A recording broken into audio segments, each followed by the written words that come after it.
Жұма күні бізді көріп отырған көрермен армысыздар. Бүгінгі түскі тақырып қазақ телевизиясына 60 жыл. Осыдан 60 жыл бұрын алғаш рет эфир таратып бастаған қазақ телеарналары бүгінде ақпарат айдында біршама дамып келді десек артық айтқандығымыз емес. Олай болса біздің арнаның да осы жылдар аралығында үлкен тарихы бар. Арнамыздың ардагерлерін студияға шақырып отырмыз. Өткенін айтады, бүгінгі қазақ телевизиясының жайын айтады, болашаққа бағдар жасаймыз. Қош келдіңіздер, Ерекен Қорабаев ағамыз, сондай-ақ Орынхан Нәубетов апамыз. Студиямызға қош келдіңіздер, сіздермен қазір әңгімемізді жақсылап жалғастыратын боламыз. Оған дейін бізге пайдалы кеңес көрсететін мінекей Жұлдызай деген кішкентай сіңліміз келіп отыр. Жұлдызай, қош келдің. Сәлеметсіз ба? Бүгін бізге қандай өнеріңді көрсетесің? Көрерменге қандай пайдалы кеңес ұсынасың? Бұл жынбасу, құрғақ жынбасу өнері. Құрғақ жынбасу өнері. Оны жай ғана қағаздың бетіне жынды қойып композиция жасаймыз.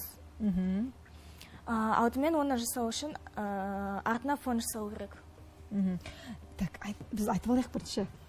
Жұлдызай, көрерменге мынау кәдімгі жүн. Солай ғой, ненің? Қойдың кәдімгі жүні. Қойдың жып-жұмсақ өзі. Қылшығы алынған, тазартылған, барлық. Сосын боялған. Солай ғой, аппақ қылып боялған, мынау сары түске, қызыл түске. Мінекей бізде 5-6 түс бар. Сондай-ақ мынадай ақ картон қағазы бар. Ақ қағаз бар. Осының бетіне текеметтің кәдімгі заманауи қағазға басылатын түрін жасайын тұрсың ба бізге? Жұлдызай. Не керек? Құралдардың осылар керек. Сосын одан кейін арнайы осы өнерге арналған ине керек. Ол арқылы композицияның ішіндегі элементтердің контурын жасауға болады. Өте жақсы. Бізге берген уақытта аяқтап аламыз ба? Жылдан бітеді. Не істеуге болады бұнымен? Төсемейміз ғой енді сірә. Оны үйге алып ілуге болады. Ілуге болады, көрнекілік. Көрнекілік үшін. Өте жақсы. Сәттілік, Жұлдызай, бастай бер. Көрермендеріміз көріп, үйреніп алар. Керек болса біз жаңа картинкілер түрлі қыруар ақшаға сатып алмай-ақ, осыдан жасап, өзіміздің балдарымызға жасатып, іліп қойып жатсақ қандай тамаша болар еді. Осыдан бастайық енді. Ерекен аға, Орынхан апа, сіздер жасап жүрген кезде осындай пайдалы кеңес ұсынатын бедіңіздер? Сондай бағдарлама болды ма? Қайсы бір есімде қалады. Қайсы бір болған болады, болу керек. Болды ма? Болды. Сіздер жаңа алғаш тұрған жоқсыз деңізшеш бізге. Жақсы. Көрермендерге ескерте кетейік. Құрметті көрермендер, біз тікелей эфирде жұмыс жасап жатырмыз. Сондай-ақ біздің байланыс нөміріміз 30-34-50. Мінекей біздің қонақтарымызға Маңғыстау телеарнасының тарихы, Маңғыстау телеарнасының ардагерлері жөнінде, немесе қазақ телевизиясы жөнінде пікірлеріңізді айтып сұрақ қоятын болсаңыздар, мынандай жақын арада қаламызға келетін цирктен билет ұтып алуға мүмкіншіліктеріңіз бар. 2 бірдей билет бар, 2 адамға табысталады. Сондықтан белсенді болыңыздар, бізбен бірге болыңыздар. Жалғастырайық. Енді айтып жатырмыз, өздеріңіз сонша уақыт осы Маңғыстау телеарнасында қызмет еттіңіздер. Бізден гөрі сіздердің кездеріңіз кішкене қиыншылықтар болды. Техникалық жағынан, Ерекен ағамыз техникалық жақта қызмет етті. Сіз шығарушы, нағыз бүкіл хабар сіздің алдыңыздан өтті ғой енді осы телеарнадағы. Сол кезге бір шегініс жасайықшы. Қай жылдары келдіңіз, қалай қызмет еттіңіздер, қанша жыл жұмыс жасадыңыздар? Мен енді бұл арнаға 86 жылы келдім. 86 жылы 3-ші микрорайонда облыстық радио болды. Ол кезде ол радионың главный редакторы марқұм Сансызбай Оразғалиев ағамыз болды. Сол кісі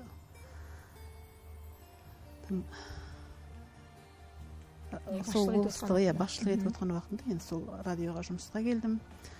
Жауапты шығарушы болып, ол уақытта да енді осы жауапты шығарушы деген арнада бір сол арнадағы немесе радиодағы өтетін хабарлардың эфирге қанша уақытта өту керек, эфир қанша минут секундына дейін санап, ол уақытта жаңағы лито деген болды. Сол эфирден өтетін сценарийдің барлығын алып кетіп, литоға барып, тексерттіріп, ұлықсаты алып, сосын барып эфирге жүретін едік.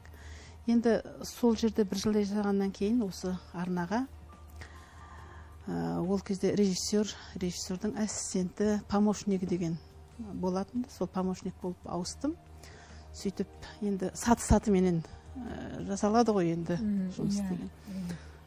Одан соң ассистент режиссердің қасына ассистент болып орналастым. Ол уақыттағы режиссерім менің марқұм Қанғожин Қажымұрат ағайымыз болды. Өте жақсы, керемет, білімді режиссер болды. Сол кісіден сабақ ала отырып, сол кісінің тәжірибесін үйрене отырып, содан кейін режиссерлыққа ауысып кеттім. Сол енді режиссерлық болып жүрген уақытымда енді партия тұрмысы, жеделдету жолымен хабарлар бар ма? Сондай хабарлар болды енді бәрін. Ол кезде солай ғой енді. Иә, ол уақытта бәрі енді қазіргідей техника жоқ қой енді. Қанша дегенмен әрине жұмыс болғасын қиындығы да болады, қызығы да болады. Сол режиссер болып 4-5 жыл жасадым да, содан кейін 93 жылы жауапты шығарушылық жұмысыма ауысып кеттім. Содан енді кешегі зейнеткерлікке шыққанға дейін сол жұмыстың енді бүгешігесіне дейін меңгеріп дегендей сол жұмысты атқардық қой енді. Жауапты шығарушы дегеннің жұмысын айттым жаңа. енді радиодан гөрі телеарнанікі кішкене күрделілеу болады. Бірнеше хабарлар енді бастапқы кезде бізде енді ең алғашқы кезде тек қана 1 сағат шығып жүрдік қой. Енді соның өзінде әрқайсысының минутын, сағатын санап эфирге тексеріп, эфирге өтетін хабардың бәрін өзіміз әуелі қарап тексеріп аламыз. Себебі оның ішінде ешнәрсе кетпеу керек. Оған жауап беретін өзіміз. Сондықтан біздің енді жұмысымыз күндемей, түндемей жүре беретін едік қой енді осы арнаның ішінде. Маңғыстау телеарнасы ең алғаш рет 1 сағат шықты ғой, ең алғашқы уақытында 1 сағат. Одан кейін енді жайлап көбейді. Иманбай Жұбаев келген уақытта 14 сағатқа көштік қой деймін. Таңғы таңшолпанмен бастап хабарды енді. Осы бәрі қызық. Таңертең ерте осы адамдарды жинап жатады, осы ерекендері бар. Ерекен түсіңізге кіре ма? Әлі? Ал, ерекені айтыңызшы. Онда бәрі тікелей ғой енді таңертең. Жазып алады деген жоқ. Запись жоқ па өзі? Таңшолпанға запись болған жоқ, басқа хабарларға болды ғой енді. Жаңалықтарға ептеп болатын еді. Техникалық жағы қалай болды Еркен аға? Енді біз енді жаңа Советтер одағының кезінен мен өзім жаңа радио хабарларын тарату орталығында жұмыс істедім. Ол радио хабарларын тарату орталығының сөз дайын продукцияны жіберу. Сіздер мысалы мына Орынхан жеңшемдер мысалы хабарды жасайды, бұлар жібереді. Біздер тек кассет салып мына жақта жібереді. Қалды тек эфирде жұмыс, сонда жұмыс істедім мен. Енді мен өтірік айтпай ақ қойған қазақ радиосын, қазақ телевидениесін жата жастан 60 жыл бойы көрдім деп. Өзі ол қазақ телевидениесінің өзі біздің Маңғыстауға күні кеше келді. 2000 жылы мына Кателка қосылғаннан кейін, мына Отау ТВ қосылғаннан кейін, оған дейін сол кезде көріп бастады. Қиямет қайыммен көрсетіп жүрді жігіттер. Біреулер жаңағы кәуелмен келеді, ол үзіліп қалады. Енді орыстікі кішкене, орыстікі ол кішкене олар спутникпен бере бастады кішкене өздерінің хабарларын. Ол кезде біздің Қазақстанның арнасы, мына Қазақстанның ұлттық арна тек қана студияның есебін жасап тұрды. 5-6 сағат жаңалықтарын айтты, берсе бір киносын береді. Ал біздің мына Маңғыстау телеарнасын айтпағанда Қазақстанның өздігін айтып отыр. Иә. Республикалық каналдардың өзі де отырсы ғой. Оның өзі де азаппен көрсетіле бастады.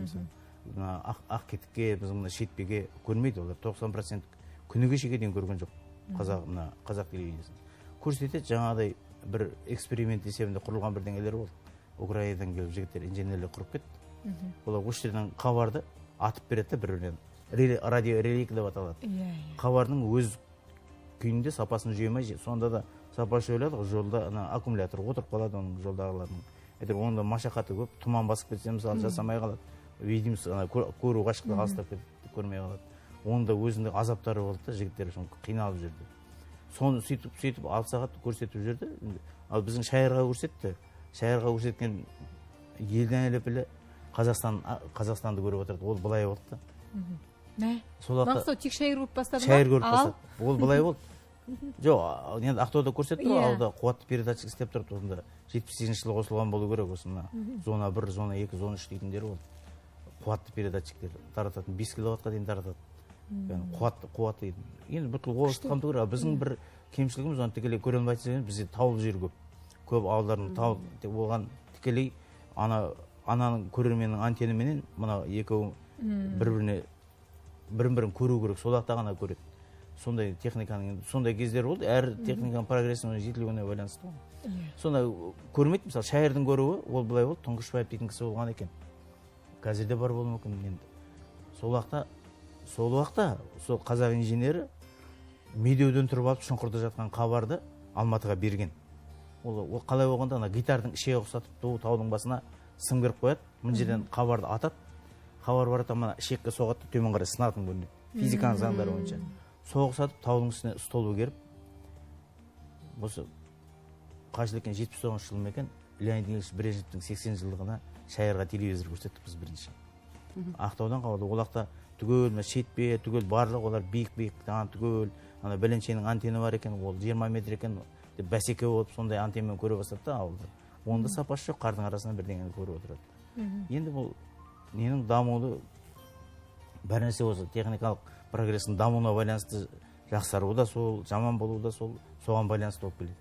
Қалай солай мына келді, мына компьютер келді, бәрі болды, қазір бәрі жақсы, бәрі әдемі. Мен тек бұның техникалық жағын айтып отырмын. Ал хабардың сапасы жағынан айтатын, оны енді көрермен, журналистер, басқа сыншылар айтады. Мен жақсы болды, жаман болды, ана заманда жаман еді, мына заманда дей алмаймын. Енді дегенмен, бірақ сөйтіп тұрып, солай бола тұрса да, қазақ телевидениесінде жасалған жақсы қадамдар болды. Таза қазақи.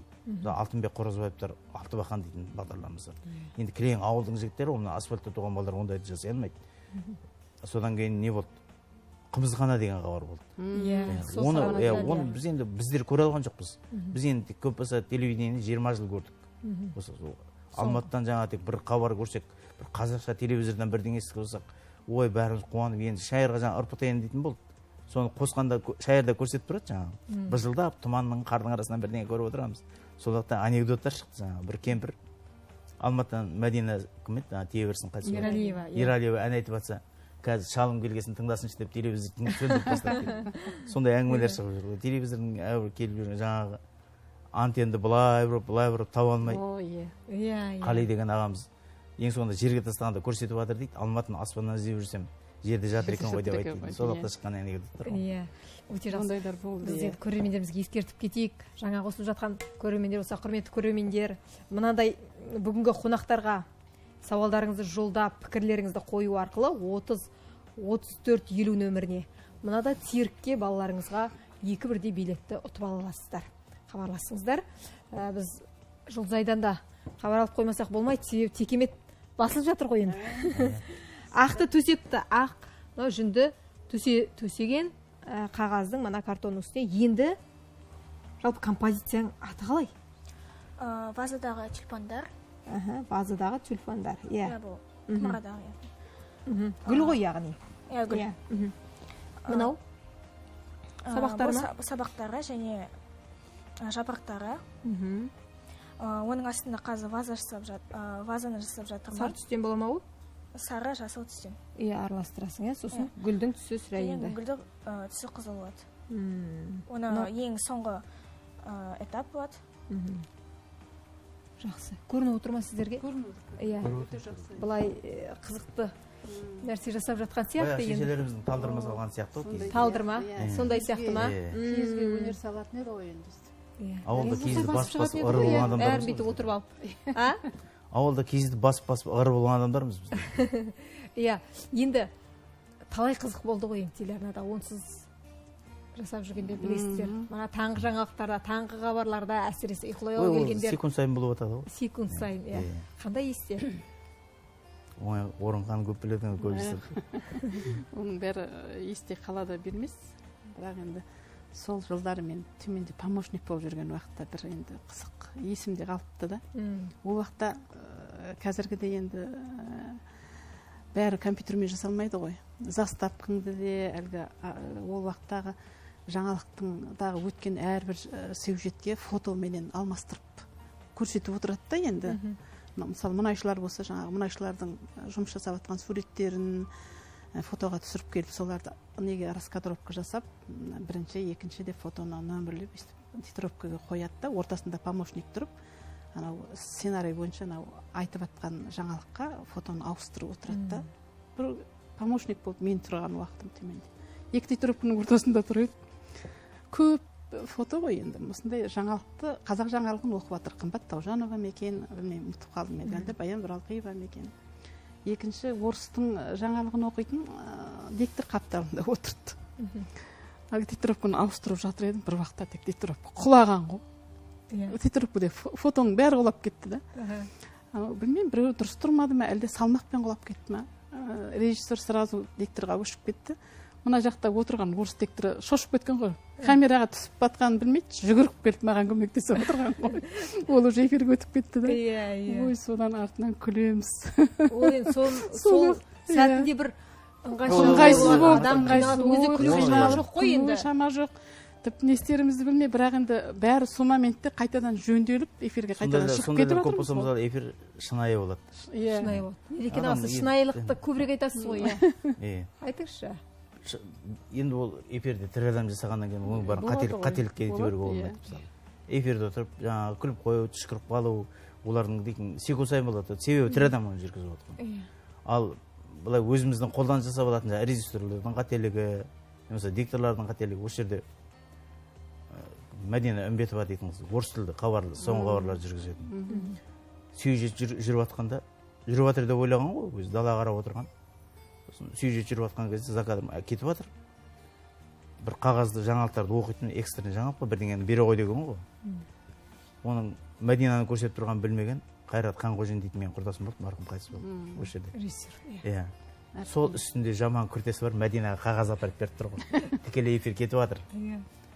Мә, анау не қылып жүрді, зәуреш айқайлап жатыр режиссер. Әйтеуір іштеңе болған жоқ, білмей қалған ғой деймін. Біреулер айтып өтіп кетеді ғой ол негізінде. Ол бәрі тікелей болғасын енді, ол уақытта көп запись болмайды ғой енді. Сосын менің бір нем, титрда шатасып алдым, мен өсінге дейін аузымнан шыққан жоқ, бірінші рет айтып отырмын. Вопрос эребром дейтін хабар болды да, жаңағы. Орыс тілді. Орыс тілді хабар. Жаңағы бізде қазақшасы да болды, көзбе-көз бе? Жоқ. Көзбеген емес. Төте сауал. Екі жаңалықтар біткеннен ода тіке кетеді. 15 минут анау, 15 минут қазақша. Соны Жанар Масагутова дейтін журналист жүргізіп отыр, полковникпен сөйлесіп отыр. Екеуінің несін дайындап қойып, титрін дайындап қойып отыр едім. Не ойлап отқанын білмеймін. Осы Айгүл екен білмеймін, режиссер біреу айтыр. Зәуреш екен, Гүлсара екен. Бер, титрді бер деп жанымда алып қалған ғой. Беріп келіп қалдым да, қарап жатсам. Кім шығып отыр? Полковник шығып отыр. Астында журналист Масагутова деген сияқты. Апыр-топыр ананды беріп үлгердім, әйтеуір. Ол уақытта премиальный қылып тастайды ғой. Премиальный дейтін әкеміздің құнымен бірдей ол уақытта. Өзіміз азғантай елік қойын. Қателігіңіз ғой енді ол сіз енді. Мен кешке қарай зәріп жүрмін, Иманбай біліп естіп көріп қалған шығар деп. Байқамай қалыпты әйтеуір. Кетті әйтеуір. Иә, моментінде жөндеп үлгерген. Кешке ана повтордың уақытында режиссерге айтып қайтадан записін етіп жазып жібересің ғой, білмей қалатын ешкім. Записте бұндай енді жазуда ондай болмайды ғой. Сағымсың ба сен дейтін көмек ұрайтын кешетіп. Сағымсың сен деп қойыпты, ба деген сөз қалып қойыпты.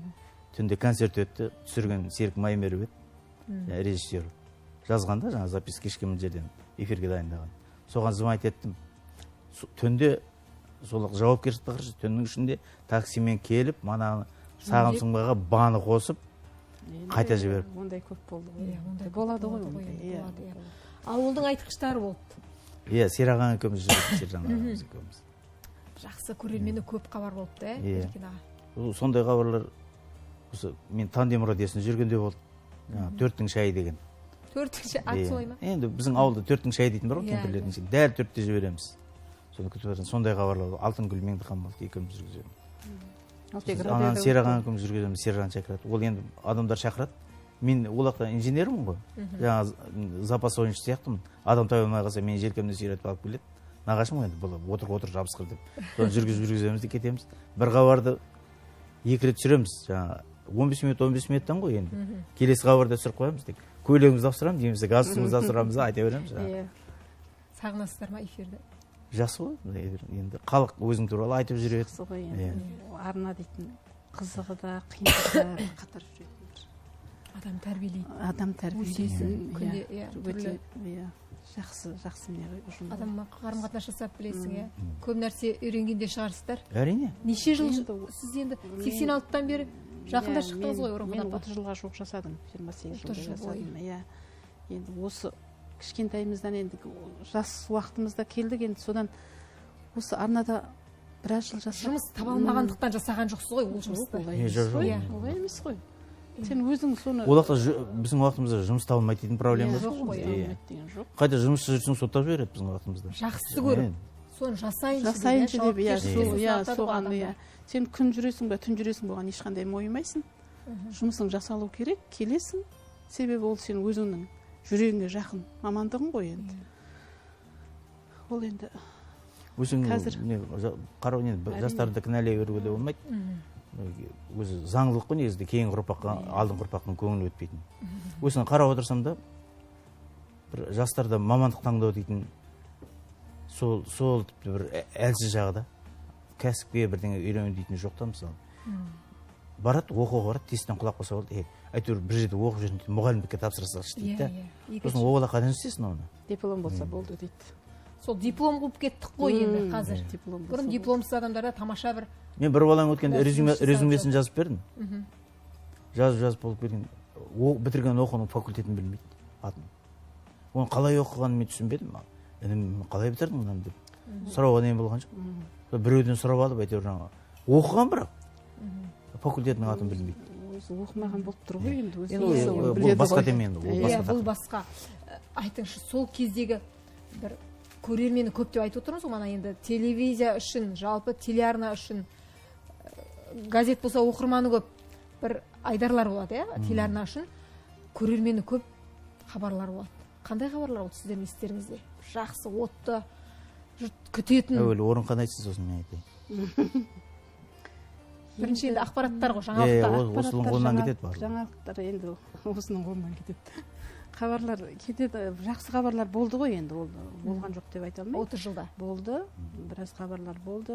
Халықтан жаңағы қайталап көрсетіңіздерші деген сұраныс көп болды кейбір хабарларда.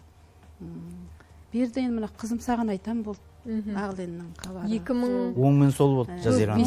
Сол болды. Мынау Жүректің көзі деген болды. Сұлушаш Молдажанов апамыздың Ақбөбек деген хабары болды, әйелдерге арналған, өте жақсы хабар. Солардың көрермені көп болды.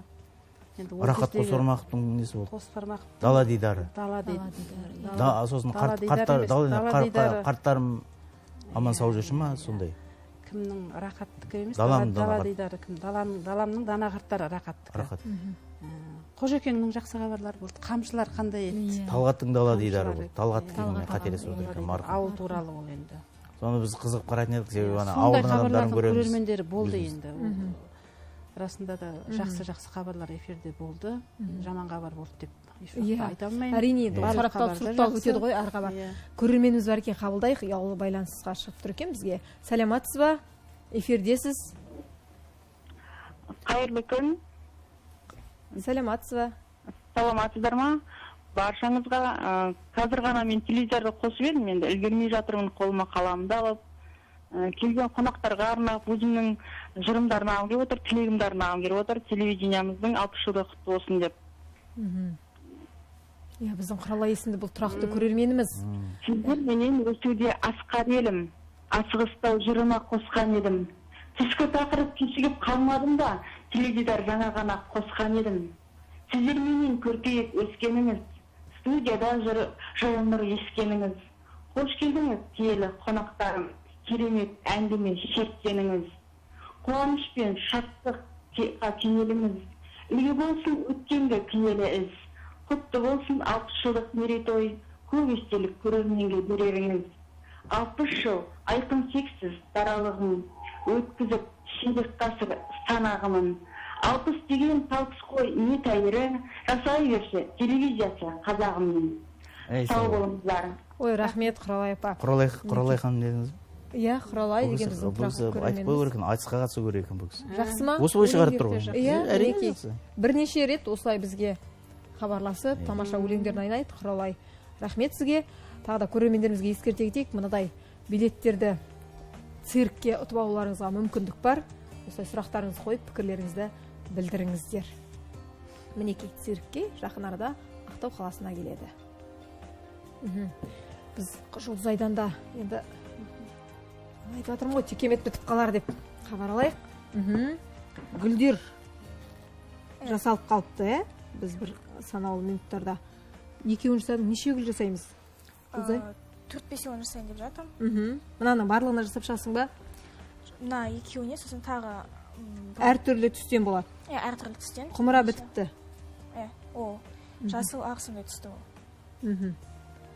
Жасыл ақ түстен. Мінекей көрермендеріміз көрсетуге болады ғой, түсіп кетпей ма бұл? Жаймен. Мінекей. Әзірше осы жасалып жатқан, жалғасады. Мыналар, бұлар да жүндер ма? Боялған. Өте ұқыпты жасап алып келіпті Жұлдызай. Бәрін бір пакеттерге салып. Түр салу дейтін осы ғой. Шешелерім текеметке түр салады дейтін ғой. Түр салады. Алма ағашының бірінде текеметтің түрінде. Осымен Жұлдызайдың жасап жатқан. Замана ойландырып жатырмыз ғой, шама келгенше қазақ ұлттық жаңағы өнердің бәрін заманауиландырып жатыр. Міне енді жастар ол куә болып отыр ғой, енді куә болып отырмыз өздері. Бізде де қошқар мүйіз сондайдан көп нетпейтін еді ғой. Ұлттық нақышта да көбінесе. Әркім фантазиясымен. Көбіне мүйіз ғой, құма мүйіз дейді, қошқар мүйіз. Бұлар жастар мысалы фантазиямен жұмыс істеп отыр өздерінің. Ой қиялдарын. Бұрын гүл салатын ойлар болмаған шығар, ондай. Біз ондайды көрген жоқпыз. Мүйіздер еді ғой. Мүйіздер еді. Қошқар мүйіз. Ақ басқұр таққан уақытта бір гүл салып. Атымыз жазатын еді ең әрі кеткенде. Ала теруге бір. Ат жазылған манағы бау басқырлар ерекше тек сол көзіңе басып тұратын еді ғой кезінде. Лениннің 110 жылдығы дейтіндер басқырларды көретін еді бізде. Осындай ұлттық бағытта хабарлар болды ма бұрын? Көп болды ма? Қазіргімен салыстырғанда арнада. Мен есімде жоқ. Бірден көрсететін. Өзім тамақ пісіргенде көрсететін, нететін осы беректе шығып жатыр ғой барлығы. Тәуелсіздік алған жылдарымыз қайтадан жаңғырғанша да, оның алдында енді Ақшұқырда Ұрыз апамды көрсететін, Ұрыз Алиева. Алиева. Соның жаңа неді басқұрт оқығандарын қалай басқұрт оқитыны, арқауды қалай жаңа іріктейтіні, талдырманы қалай басатыны, алашаны қалай басатыны. Танымдық хабарлар ғой, Сонда сирек болса көріп жататын едік әйтеуір. Негізі беріліп тұрды ғой, арасында беріліп тұрды. Қандай хабарлар көргілеріңіз келеді келесі енді алда? Енді не жетпейді қазақ телевизиясына жалпы? Қалай ойлайсыздар өздеріңіз көзқарақты көрермен, жалпы саланың ардагерлері ретінде? Тек біздің арнамызда айтқан жоқ, жалпы. Жалпы қазақилықтың басым болғанын жақсы көремін. Мысалы бір қырғыздың әуендерін көріп отырсаң, өзбектің әуендерін көріп отырсаң, оның бір өзбек шығып тұрады да, қырғыз шығып тұрады. Сол сияқты біздің телевизиядан бір қазақ несі көбірек шығып тұрса екен дейді менің ойым өзім. Барлығы қазақ, сосын тіл жағына қатты көңіл бөлсе екен. Бір енді біз өзіміздің өнімдеріміз азда, көбінесе шетелдің киноларын аударады ғой. Соның өзін мысалы бізде қазір аудару жағы жұтаңдауда, сұрақтарды бір түрлі түйеден түскендей қылып қояды. Мысалы бір қыз жылап отыр бір Корейдің киносында. Сүйген жігіті келіп бәрі дұрыс па дейді. Ондай сұрақ қойылмайды ғой. Соны мына компьютердің тілімен қойып тұр да бір түрлі. Қазақилық жатықтық жоқ, сол сияқты бір әйтеуір бір жасандылық аз болса екен деймін да мен. Енді ол аударма ғой енді. Мен мына тілге тиек етіп отқаным ғой.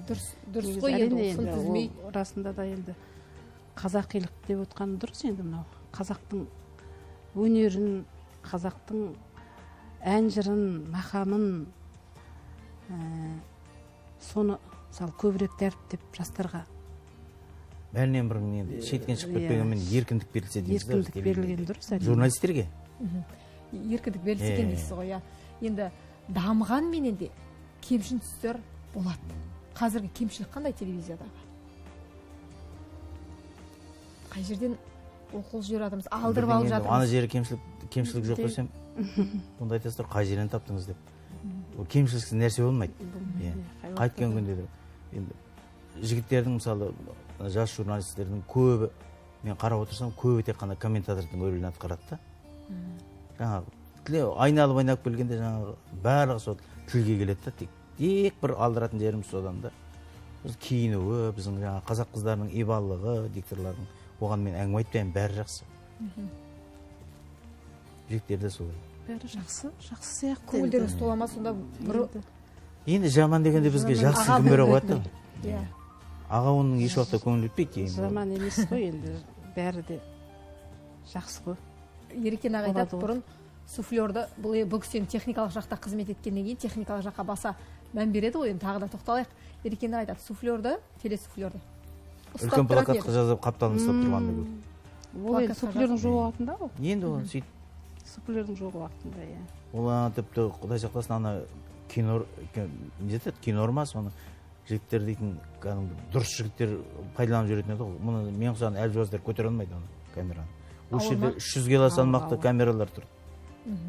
Енді мен айтамын ғой, телевидение жұмыс қиын десем, біреулер ауылда айтады да, көмір қазғаннан, қой баққаннан оңай ғой дейді. Әр жұмыстың өзінің, шофердің де жұмысының қиындығы бар, мұғалімнің де жұмысының қиындығы бар. Енді алғыдай аузына салғы деп жатыр, ол заман жоқ ғой деймін. Қазіргі техникаларға қарап, ой, біздің кезімізде де осылар болмады ғой дейтін шығарсыздар, иә, техникаға. Әрине. Қазіргі техникамен дамыған уақыты ғой, енді қазір мынау еңкейген. Досым Хасан ансамблі Германияға концерт қойғанда 72-ші жылы ма лауреат атанып келді, жастардың фестивалында ма. Сонда 30 ваттық жаман кәдімгі орыстың усилителімен барып, сонымен ел даусына қаратып келді.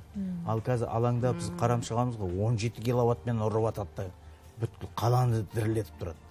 Сондай менен жұтаңдауыз нәрселер жасалады. Егерде Досым Хасан сондай ақты сондай болғанда дейміз да, бұл соның техниканың несіне қарамайтын сияқты меніңше. Адамның таланты. Адамның мүмкіндігіне байланысты барлығы. Дұрыс айтасыздар, иә. Заман дамыған сайын барлығы да дамып келе жатыр ғой, оны жасыра алмаймыз. Мінекей көрермендер құрметті, тағы да айта кетейін, сіздер құр қалып қоймаса екен, балаларыңызға бәрібір де барасыздар, билет сатып аласыздар қыруар ақшаға деп мен қайта-қайта естеріңізге салып жатқаным, 30-34-50 байланыс нөмірі арқылы сауалдарыңыз жолдап, немесе қазақ телевизиядағы бағыттар, немесе жетістіктер мен кемшін тұстары бойынша пікірлеріңізді білдіріп, мынадай билеттерді ұтып алуларыңызға мүмкіндіктеріңіз бар. Біз Жұлдызайдан тағы да келіп жасап жатқан жұмыстарынан бір көрейік. Болған сияқтысың, иә, Жұлдызай? Бұл кішкене болып қалды. Бір-ақ гүл қалды ма? Тағы бір гүл қалды, сосын. Мынандай түстерді таңдауды өзің ойластырасың ба, әлде үйретуші сізге айтып жібере ма? Өзім таңдаймын, өзім фантазиямен бәрін жасаймын. Бұрын әжелеріміз істейтін еді, жастар жағы, ә? Ол кісілер көріп біліп, қазір жастар жақсы дейміз ғой енді, оқушылар. Мына инені пайдалануыңды бір сәл-сәл көрсетіп жүрші бізге. Біз көрген жоқпыз, сен келгенде қолмен жасап отырасың, көрермендеріміз де көрсін. Мысалға, гүл жасайтын болсақ, алдымен гүлдің формасын шығарып аласың. Шығарып аламыз. Губканың бетіне қойып, инемен былай жай ғана бетіне былай ұрып шығамыз. Сол кезде қалық кішкене басылады. Сосын оның үстіне басқа түстерді де былай қосып жіберуге болады. Иә, оны да солай инемен басасың ба? Оны да сосын инемен басамын. Сол кезде ол түсіп кетпейді. Мына сорғыштың үстіне қойып істеу керек екен ғой, иә? Иә.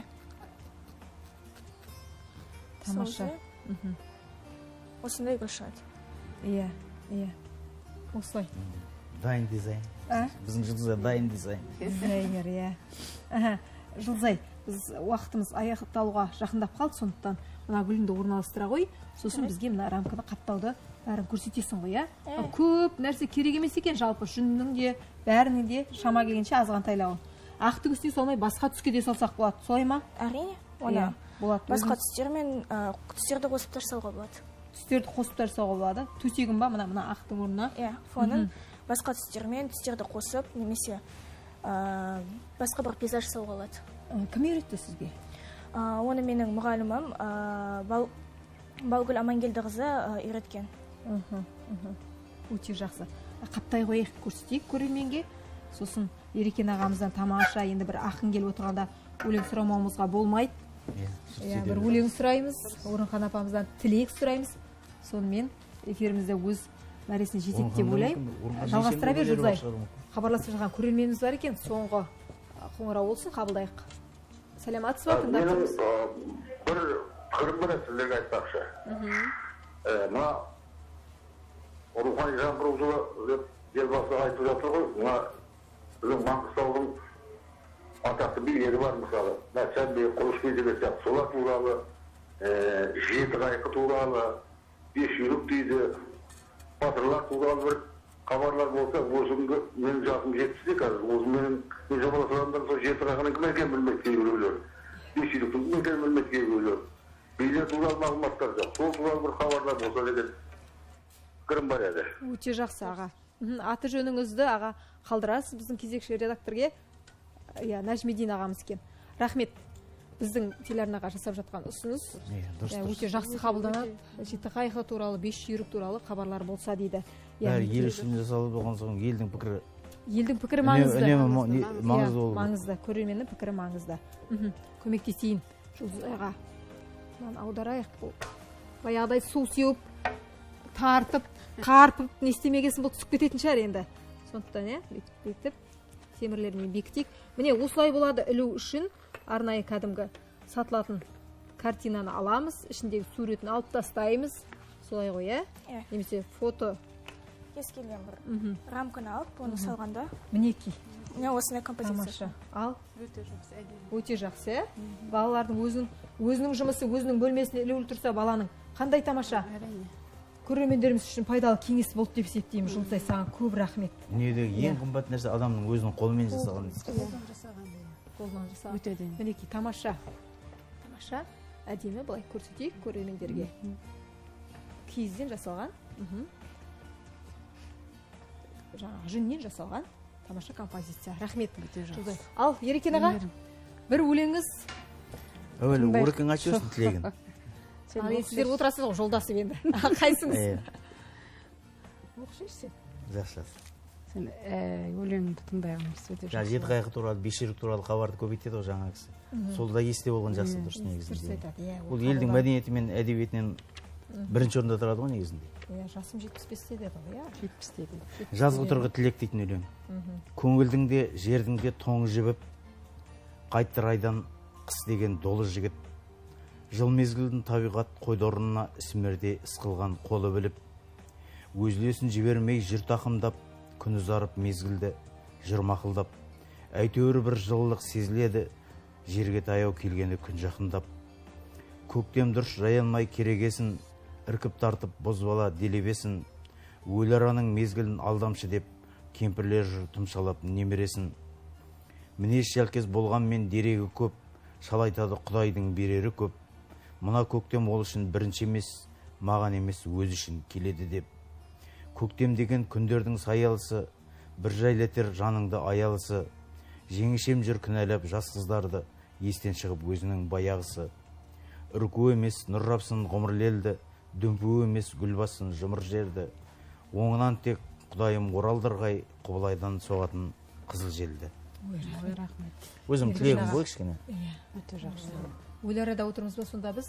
Енді қазір не қыс емес, не жаз емес бір. Мына жаз екен деп жеңіл киініп кетуге де болмайды. Қыс екен деп қатты тұмшалануға да болмайды. Жеңіл киініп кетіп, балалар азап тұмаурап қалып отыр ғой, иә? Орынхан апа, тілегіңізді айтыңыз, сонымен біздің эфирімізде өз мәресіне жетеді. Енді мынау қазақ телевизиясының 60 жылдығы деп ардагерлеріңізді шақырып, сұхбаттасып, ескеріп, экранға шығарып жатырсыздар. Рахмет сіздерге. Мынау көзі қарақты көрерменге ұсынар хабарларыңыз көп болсын. Мынау қазір енді қарап отырмын, біздің арна көп жастармен толыққан екен. Жастар жүрген жерде енді бір уақытта да жұмыс талап етіледі. Еңбектеріңе жемісті болсын, қаламдарыңыз ұштала берсін. Мерекеміз құтты болсын. Рахмет, Орынхан апа. Тамаша тілегіңізге. Сіздер енді тілекші адамдардың бірісі ғой, арнаны көріп отырғанда. Соншалықты сыни көзбен қарап, әсіресе тілектестік білдіретін осынша уақыттарыңызды бөліп біздің арнамызға келіп сұхбат бергендеріңізге рахмет. Енді бұл қазақ телевизиясы 60 жыл жасаған телевизияны бір 40-50 минутта айтып тастай алмаймыз, ол белгілі. Біз Жұлдызайға да сәттілік тілейміз. Жұлдызай, үлкен істер бастамаң оң болсын. Мінекей қазақы жаңағы біздің ұлттық өнерді заманауиландырып ұсынып жатқан пайдалы кеңесіңізге көп рахмет. Енді жаңа бізге 2 көрермен қатысты, көрерменіміз байланысқа шықты. 2 кісіге осы 2 билетті берейік.